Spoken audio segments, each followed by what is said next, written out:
कुछ साल पहले ही खूब एड चली थी, शायद आपने देखा भी हो कि एक बच्चे ने 720 में से 720 स्कोर किया है। कहा भी ये गया था कि ऐसा हिस्ट्री में पहली बार हुआ है नीट के एग्जाम में कि किसी ने फुल मार्क्स स्कोर किए हैं। ऑफ कोर्स बहुत से कोचिंग वाले आ गए थे ये बोलने की ये स्टूडेंट हमारा ही है, हमारे यहाँ से पढ़ के गया है। अब ये स्कैम तो चलो फिर भी कोचिंग इंडस्ट्री वालों ने किया है, बट आप सोच के देखो नीट का एग्जाम जो कंडक्ट करता है वो ही अगर स्कैम कर दे तो क्या होगा। और ऐसा ही कुछ हमें देखने को मिला है। नीट में पहली बार एक साथ 67 स्टूडेंट्स को रैंक 1 मिला है और इस बार एक ही साल में 67 स्टूडेंट्स के फुल मार्क्स आ गए। आप ये चीज खुद एनटीए की वेबसाइट पे चेक कर सकते हो कि कितने सारे स्टूडेंट्स का रैंक 1 आया है। साथ ही साथ अगर आप रैंक 62 से रैंक 69 वाले बच्चों को देखोगे तो इन सबके ही इनिशियल रोल नंबर्स बिल्कुल सेम है, यानी इन सबके सेंटर्स भी सेम है। यानी लगातार 8 टॉपर्स एक ही सेंटर से एक ही जगह से। इतना बड़ा कोइंसिडेंस कभी भी पॉसिबल नहीं हो सकता। अभी एग्जाम 720 नंबर का होता है जिसमें से 718 और 719 नंबर भी मिल गए कुछ लोगों को। नीट के एग्जाम पे हर सही सवाल में आपको 4 नंबर मिलते हैं और अगर आपने कुछ गलत किया तो नेगेटिव मार्किंग की वजह से आपके 5 नंबर कटते हैं। जिसका मतलब ये है कि अगर कोई स्टूडेंट एक क्वेश्चन छोड़ देता है तो उसके 716 नंबर आ सकते हैं और अगर वो कोई एक सवाल गलत कर देता है तो उसके 715 नंबर आ सकते हैं। यानी 718 और 719 नंबर लाना तो पॉसिबल ही नहीं है, लॉजिकली पॉसिबल नहीं है। मतलब एनटीए पे सवाल उठने लगे तो वो कहने लगे कि कुछ लोगों का एग्जाम काफी लेट शुरू हुआ था और इसी वजह से उन लोगों ने उन्हें ग्रेस मार्क्स दे दिए। आपको मैं एक और चीज बता दूं, ऐसे एग्जाम से पहले एक ब्रोशर आता है जिसमें वो सारी डिटेल्स बताते हैं कि एग्जाम में मार्किंग कैसे होगी। उसके हिसाब से ऐसा तो कोई रूल था ही नहीं ग्रेस मार्क्स का, तो ये कहां से आ गया ऐसा रूल। और हद तो तब हो गई जब कुछ लोगों को जो काउंसलिंग की रैंक है वो 1.54 में मिली है, यानी डेसिमल में काउंसलिंग की रैंक मिली है। अब ये कैसे काम करेगा मेरे समझ के तो बाहर है। जिनके 580 नंबर आ रहे थे ना उनके अचानक से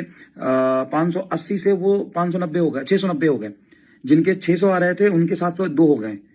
120 number 130 number marks grace marks add कर दिए, किस हिसाब से पता नहीं। और जो अनडिजर्विंग स्टूडेंट्स थे उनको टॉप के कॉलेजेस मिल रहे हैं, ये बहुत ही ज्यादा गलत है। 686 में मेरी 6103 रैंक आई है। मतलब मेरे 675 पे लाइक अभी 12,000 रैंक बन रहे हैं, क्योंकि बहुत सारे ऐसे बच्चे हैं जिनको ग्रेस मार्क्स करके डायरेक्ट 700 पे पहुंचा दिया गया है। अब आपको शायद ये एनटीए का स्कैम लगे, बट मेरे हिसाब से ये सिर्फ एक स्कैम नहीं है, एक बहुत बड़ा ब्लंडर भी है। क्योंकि जिस दिन ये एग्जाम हो रहा था उस दिन 4 लोगों को पटना से अरेस्ट किया जाता है। ये बेसिकली एक पेपर सॉल्वर गैंग होता है जो दूसरे बच्चों को चीटिंग कराने में मदद करवाते हैं। ऐसा ही सेम एग्जाम फ्रॉड हमें देखने को मिलता है राजस्थान के बारमर में, जहाँ एक नीट एस्पिरेंट अपने भाई की मदद लेता है जो कि एक एमबीबीएस स्टूडेंट होता है। इस केस में बड़ा भाई जो है एक नकली आधार कार्ड अपने छोटे भाई का बनवा लेता है और उसके नाम पे एग्जाम देने जा रहा होता है। अगले केस में तो एनटीए ने खुद एडमिट किया कि उन्होंने गलत पेपर्स बांट दिए थे। आप नेशनल टेस्टिंग एजेंसी, आपका काम ही टेस्ट लेना है और आप गलत पेपर्स भिजवा दे रहे हो, ऐसा कैसे हो सकता है। भरतपुर में भी सेम एक चीटिंग का केस देखने को मिलता है जहाँ एक एमबीबीएस स्टूडेंट प्रॉक्सी स्टूडेंट बन के जा रहा होता है। झारखंड के रांची में भी ऐसे ही 6 लोगों को अरेस्ट किया जाता है और राजस्थान के एक सेंटर में तो 120 कैंडिडेट्स इसलिए परेशान हो गए क्योंकि उनको गलत मीडियम का पेपर दे दिया गया। हिंदी मीडियम वालों को इंग्लिश मीडियम का पेपर और इंग्लिश मीडियम वालों को हिंदी मीडियम का पेपर दे दिया गया,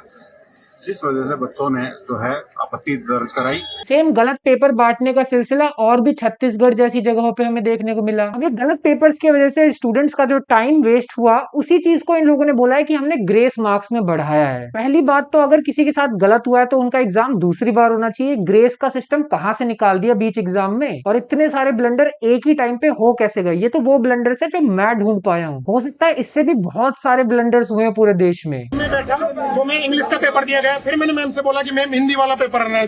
फिर मैडम ने सब बच्चों से पूछा कि सबके इंग्लिश वाला है, सबने बोला कि हाँ। फिर मैडम ने वापस पेपर ले लिया गया है, पेपर ले लिया। फिर मैम ने बोला कि हिंदी वाला दे, फिर हमें आधा घंटा 20 मिनट इंतजार करवाया गया। फिर मैडम ने वही पेपर वापस दे दिया गया। इंग्लिश मीडियम में पेपर दे दिया हमको ना, हिंदी मीडियम वाले हम तो ना। हम लोग को शुरू में 2 क्वेश्चन पेपर ला के दिए। मैं मैम सर से पूछी कि कौन सा पेपर सॉल्व करना है, बोलते हैं कि हम लोग को नहीं पता है। पहले तो 2 पेपर दे दिया गया था जिसके कारण हम लोग कंफ्यूज थे। 40 से 45 मिनट हम लोगों का बर्बाद हो गया। उसके बाद लास्ट में बस 15 ही मिनट मिला। पेपर दिए 2 बजे, 40 से 45 मिनट्स के बाद वो पेपर को हम लोग को रिप्लेस कर दिए और बोले कि दूसरा पेपर बनाना है। जबकि हम लोग का सबका तो बहुत से लोगों का बायो सेक्शन पूरा मतलब कि 100 क्वेश्चंस और 100+ क्वेश्चंस हो चुके थे पूरे। हड्डी तोड़ तोड़ के पढ़ रहे हैं, पागल होके पढ़ रहे हैं और उनके साथ अगर ऐसा कुछ गलत हो रहा है तो मुझे नहीं पता कि कौन जिम्मेदार है। और फाइनली कुछ ऐसे प्रूफ जो क्लियर कट बताते हैं ये कोई गलती नहीं थी पर पूरी तरीके से एक स्कैम था। पटना में नीतीश कुमार और अमित आनंद नाम के 2 लोगों को अरेस्ट किया जाता है और ये लोग एक एजुकेशन कंसल्टेंसी चलाते थे, जिसका मतलब ये स्टूडेंट्स को हेल्प करते थे ऐसे कॉम्पिटिटिव एग्जाम्स को क्रैक करने में। ऑफ कोर्स ये चीटिंग करवाते थे, पर आप देख सकते हैं एक चीटिंग के लिए कंसल्टेंसी खोल दी। अब जिन कैंडिडेट्स को अरेस्ट कर लिया गया वो बताते हैं कि 35 ऐसे स्टूडेंट्स थे जिनको एक अपार्टमेंट में ले जाया जाता था और उन्होंने खुद बताया कि जो रात को उन लोगों को पेपर दिखाया गया अगले दिन एग्जाम में सेम वैसा ही पेपर आ गया। अब ये इन्वेस्टिगेशन वाली बात है कि उन ब्रोकर लोगों को एग्जामिनेशन पेपर मिल कैसे गया। ऑब्वियसली इसमें ऑफिशियल्स भी शामिल होंगे, वरना ऐसा तो हो ही नहीं सकता। और लास्ट उन लोगों ने ये भी बताया कि उन लोगों ने लगभग 30 से 50 लाख दिए ब्रोकर्स को इस चीज में चीटिंग करवाने के लिए। तो ये कोई ले दे के एक इंसिडेंट नहीं है, बट पूरा का पूरा एक रैकेट है। कल को अगर ये चीज प्रूव हो जाती है तो ज्यादा वो लोग क्या करेंगे, एक बार और एग्जाम करवा लेंगे। पर उन लोगों ने ऑलरेडी लाखों बच्चों का एक साल बर्बाद कर दिया है।